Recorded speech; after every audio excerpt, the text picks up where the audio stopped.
final question.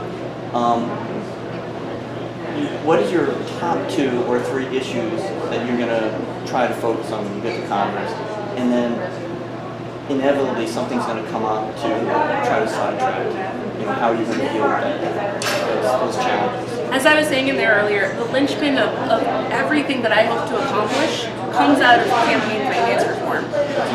So once we have campaign finance reform in a real way where the people in their districts have more control over the money than people from outside of the districts or large corporations, I think we're going to see a rebirth of political dialogue.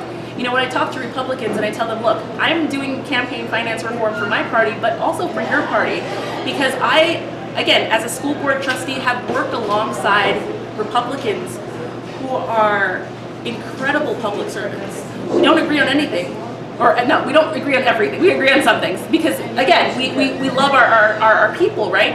But they're never going to be able to advance because they have to contend with folks who are bought by large corporations. So the Republican Party has some of its best people at the bottom not able to serve because they can't afford the millions and millions of dollars to get out. Our party's dialogue is dying as a result.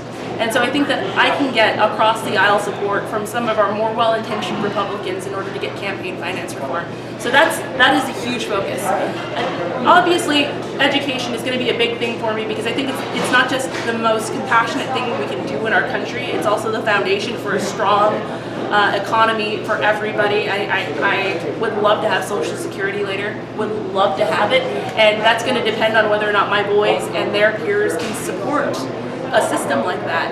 And so we need to make sure that they have fully funded universal pre-K, that we have affordable, universal early childhood education. There's so much we get out of high quality education and daycare from 0 to 5. For a pre-K, the return on investment for society, not just the kids, but for society, for every $1 you get $5 back. The kids are less likely to get pregnant, they're more likely to go to college, and less likely to go to jail when they have pre-K.